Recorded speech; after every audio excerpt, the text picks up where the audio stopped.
नमस्कार, मैं डॉक्टर अमरजीत वाघ, बच्चों का मस्तिष्क रोग और एपिलेप्सी स्पेशलिस्ट।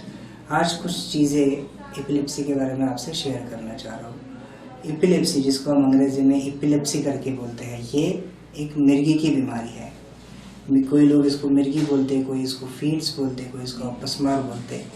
ये काफ़ी कॉमन बीमारी है। पूरी दुनिया में कम से कम 1 करोड़ से ज़्यादा पेशेंट्स को एपिलेप्सी से ग्रसित है और इंडिया में भी इसकी तादाद बहुत ज़्यादा है। और उसमें से 25 से 30% पेशेंट्स छोटे बच्चे हैं जिनको ये बीमारी होती है।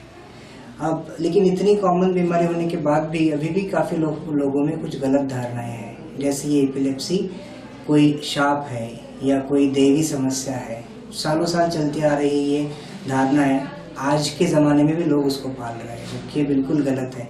ये ना ही कोई कोई दैवी बीमारी है, ना ही कोई अभिशाप है, जबकि ये अपने मस्तिष्क में होने वाली कुछ रासायनिक प्रक्रिया है, कुछ इलेक्ट्रिक प्रक्रिया है, जिसके कारण इस तरीके की लक्षण बच्चों में दिखते हैं। जैसे अपने घर की इलेक्ट्रिक वायरिंग खराब होने के बाद शॉर्ट सर्किट होता है, उसी तरीके से ब्रेन के अंदर की वायरिंग खराब होने के बाद बच्चों को झटके आते हैं, जिसको झटका, मिर्गी, फीड्स ऐसे काफ़ी नामों से बुलाया जाता है। और ये बीमारी काफ़ी हद तक ठीक की जा सकती है। काफ़ी अलग अलग तरीके की दवाइयाँ, अलग अलग किस्म की जांचें करके इस बीमारी के बारे में हम पता लगा सकते हैं। जैसे ईईजी की जांच करवाने से, एमआरआई की जांच करवाने के से ब्रेन के कौन से हिस्से में डैमेज है, कौन से हिस्से की वायरिंग खराब है, कौन से हिस्से से झटके निकल रहे हैं, वो पता करके वहाँ से हम इलाज शुरू कर सकते हैं। झटके की बीमारी को काफ़ी हद तक झटकों की दवाइयों से कंट्रोल में रख सकते हैं और बहुत सारे सिचुएशंस में इसको पूरी तरह से ठीक भी किया जा सकता है। बड़े लोगों से कुछ कारण अलग होते हैं बच्चों में झटके आने से, जैसे जन्म से बच्चा ना रोना, जिसके कारण ब्रेन विकसित नहीं होता है। दूसरे तीसरे दिन शरीर के अंदर की शुगर कम हो जाना बच्चे की, जिसके कारण झटके आते हैं। कुछ झटके की लक्षण 7 साल की, 8 साल की उम्र में आना शुरू हो जाते हैं, जिसके कारण काफ़ी सारे बच्चे अपने पढ़ाई में पीछे हो जाते हैं। उनमें एक अलग सा डर या भय पैदा हो जाता है। पेरेंट्स लोग इसकी वजह से काफ़ी ज़्यादा परेशान होते हैं। लेकिन अगर इसका अपन प्रॉपर तरीके से सही जगह, सही किस्म से इलाज करते हैं तो इसमें डेफिनेटली बहुत ज़्यादा सुधार कर सकते हैं। तो क्या होती है झटके की दवाइयाँ या क्या होता है इस झटके का इलाज?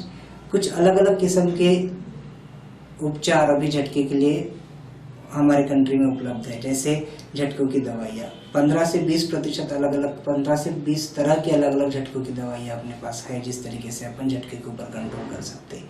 कोई सिचुएशंस में सर्जरी के ऑप्शंस बच्चों के लिए दे सकते हैं, जिसके कारण झटके काफ़ी हद तक कम हो जाते हैं।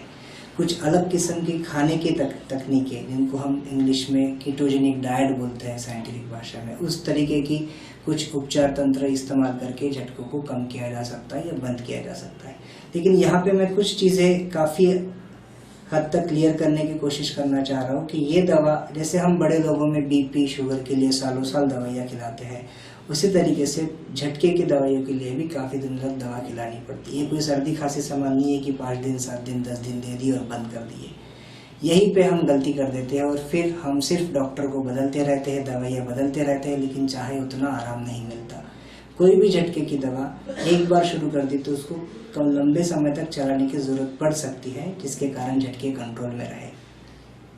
बहुत लोग क्या करते हैं कि झटके की दवा शुरू कर दी, 2-3 महीना खाएंगे, झटके नहीं आते हैं तो लग रहा है दवा गलत, दवा का भी कोई ज़रूरत नहीं है, तो अपने मन से बंद कर देते हैं। कुछ लोग दवा शुरू कर देते हैं, फिर भी समझ लो झटके कंट्रोल में नहीं आई है, तो अपना ही मन बना लेते कि दवा गलत है और उसको बंद कर देते। ये दोनों चीज़ें गलत है। झटके की दवाइयों का शरीर में इफेक्ट आने को एक समय लगता है, उसके बाद ही उसका इफेक्ट आके झटके के लक्षणों में कंट्रोल आना शुरू हो जाता। इसलिए ये चीज़ के ऊपर हमेशा गौर रखने की ज़रूरत है कि ये दवाइयाँ हमको लंबे समय तक चलाने की ज़रूरत है। लेकिन ये दवा दे रहे माने अपना बच्चा दुनिया से अलग है या सब चीज़ों से पीछे है, ऐसे भी धारणा रखना गलत बात है। दूसरा, जब भी बच्चे को दवा के बावजूद भी अगर झटके आते हैं या किसी भी सिचुएशंस में झटके आते हैं, तो ये किसी भी पेरेंट्स के लिए, घर वालों के लिए एक चिंता का विषय बना रहता है कि अगर मेरे बच्चे को अभी झटका है तो मैं क्या करूं। तो इस वक्त पैनिक होने के बजाय हम कुछ सावधानियां अगर बरतते हैं तो झटके के वक्त भी कुछ प्रथम उपचार अगर हम करते हैं तो उसमें बच्चा बहुत जल्दी ठीक हो सकता है, वो झटके से बाहर निकल सकता है। समझ लो कोई बच्चे को आपके सामने झटके आ रहे हैं तो जैसा बड़े लोगों में भी और बच्चों में भी ये चीज़ कॉमन है कि उसको एक साइड में उसको झुकाना है, एक साइड में करके उसको सुलाना है। उसके मुंह में उंगली डालना, उसको प्याज सूंघाना, बूट सूंघाना, इस तरीके की चीज़ें बिल्कुल नहीं करना। झटका, मैक्सिमम झटके 90 से 95% झटके 1 मिनट से कम समय में खुद ब खुद रुक जाते हैं। उस वक्त तक लेकिन आपको पेशेंट के साथ रहना ज़रूरी होता है। उस वक्त उसको कहीं ये देखना ज़रूरी है कि वो कहीं गिर ना जाए, कहीं उसको चोट ना आए, और तुरंत फिर उसको अस्पताल में लेके जाके उसका इलाज शुरू करना ज़रूरी है। अभी साइंस इतना आगे जा रहा है कि कुछ कुछ दवाइयाँ उसी वक्त इंस्टेंटली बच्चों को या बड़े लोगों को दी जा सकती है। जैसे कुछ स्प्रेज अवेलेबल है, जैसे nasal spray, midazolam nasal spray हम यूज़ कर सकते हैं, जिसके कारण तुरंत वो झटके को कंट्रोल किया जा सकता है। कोई भी जैसे सर्दी, खांसी, बुखार, ये बीमारियों को हम छोटी मोटी बीमारी मान के उसका इलाज तुरंत करवाते हैं, लेकिन जैसे ही मिर्गी या एपिलेप्सी आती है हम लोग थोड़ा सा बैकफुट पे चले जाते हैं, थोड़ा सा डर पैदा करके ये बीमारी के बारे में, इलाज करने के बारे में नहीं सोचते। बहुत बार ये चीज़ें हम हमारे फैमिली मेम्बर्स को भी नहीं बताते। मेरे बहुत सारे ऐसे पेशेंट्स हैं जो हमको ये बोलते हैं कि सर आपके, हमारे कुछ रिश्तेदार आपके पहचान के, उनको ये मत बताइए कि हमारे बच्चे को ये समस्या है या वो समस्या है। तो एक हद तक ये चीज़ ठीक है, लेकिन अगर हम खुद ही ये चीज़ से डर रहे हैं तो हम ये चीज़ से अपने को और अपने बच्चों को बाहर नहीं निकाल पाएंगे। इसीलिए मैं ये मैसेज के थ्रू यही बताना चाहूँगा कि मिर्गी कोई भी डरने वाली बीमारी नहीं है, ठीक होने वाली या काफ़ी हद तक कंट्रोल होने वाली बीमारी है।